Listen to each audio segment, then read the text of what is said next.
کون پس وہ شے پردہ عدم سے پردہ وجود میں ظاہر ہو جاتی ہے۔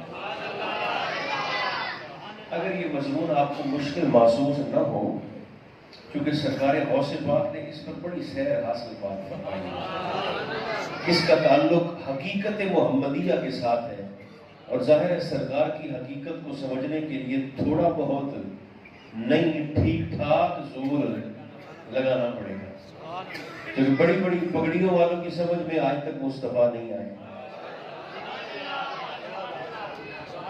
مار کھا گئے وہ، انہوں نے لباس بشریت میں دیکھا تو سمجھ گئے کہ بس یہ ہماری طرح چلتے پھرتے ہیں، اٹھتے بیٹھتے ہیں، کھاتے پیتے ہیں، لہذا ہماری جیسے۔ اب اس آیت پر میں تھوڑی سی بحث کرنا چاہوں گا، بس مختصر وقت، زیادہ نہیں، تاکہ آپ جاگتے جاگتے میری گزارش کو قبول فرمائیں۔ حقیقت محمدیہ کے باب میں انما امرہ اذا اراد شیئا، جب اللہ کسی شے کے متعلق ارادہ کرتا ہے کہ اسے امر کے ذریعے پیدا کرے، ان یقول لہ، تو اللہ اس شے سے کہتا ہے، حکم دیتا ہے، کن ظاہر ہو جا۔ اس کا مطلب ہے شے پہلے سے موجود ہے، بھئی موجود ہے تو اللہ اس کو حکم دے رہا ہے، پہلے سے موجود ہے، مگر ہے پردہ عدم کے اندر چھپی ہوئی،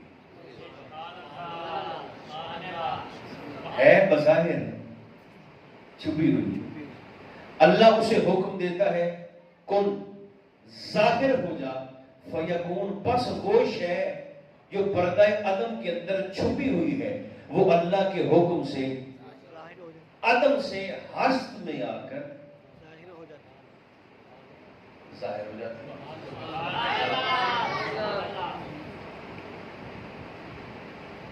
اللہ ہے قدیم، شے ہے حادث۔ قدیم کا مطلب ہے جو ہمیشہ سے ہو اور ہمیشہ تک رہے، جلدی سے بولیے، اسے کہتے ہیں قدیم، جو ہمیشہ سے ہو اور بغیر کسی تغیر و تبدل کے ہمیشہ تک رہے، اسے کہتے ہیں قدیم، اور حادث اسے کہتے ہیں جو ہمیشہ سے نہ ہو، اسے کسی نے بنایا ہو۔ اب ساتھ ساتھ بات کو سمجھ بھی رہے ہیں نا؟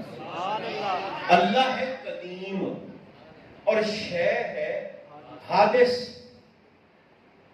تو ذہن میں سوال یہ پیدا ہوا، ان یقول لہ کن فیکون، یہ جو اللہ کن کہنے کا حکم دیتا ہے بول کر اپنی شان کے لائق اس شے سے کہ ظاہر ہو جا، اللہ قدیم، وہ شے حادث، ذہنوں میں سوال یہ آتا ہے کیا حادث قدیم کی آواز کو سن سکتا ہے؟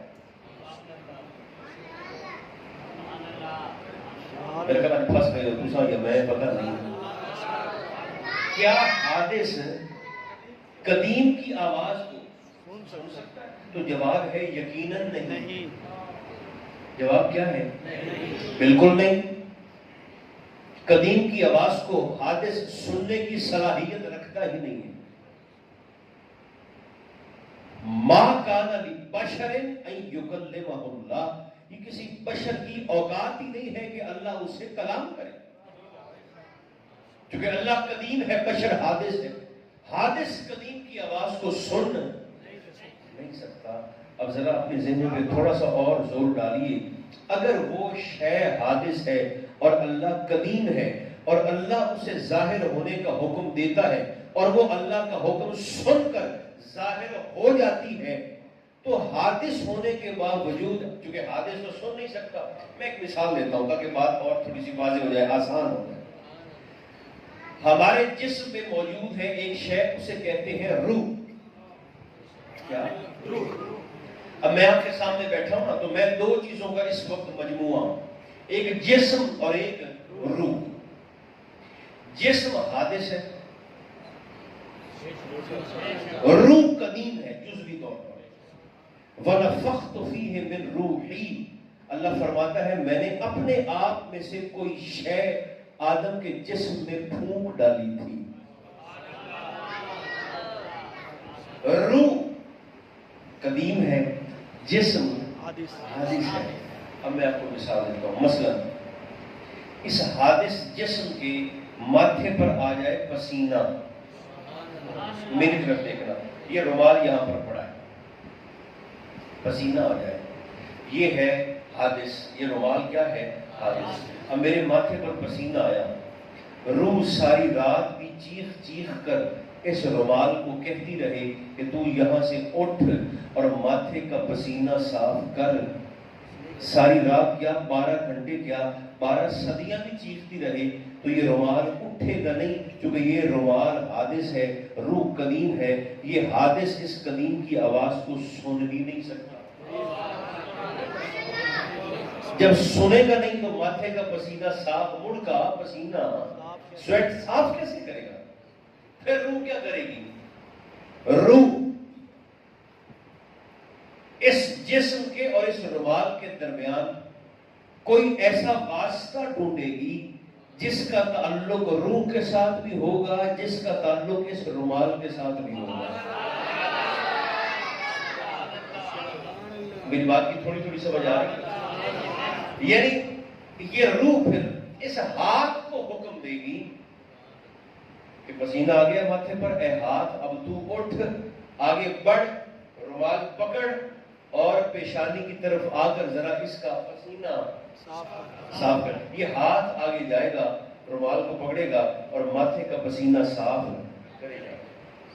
اللہ ہے قدیم، بالکل اسی مثال سے اللہ ہے قدیم. وہ شے جو چھپی ہوئی ہے وہ ہے حادث. چونکہ حادث قدیم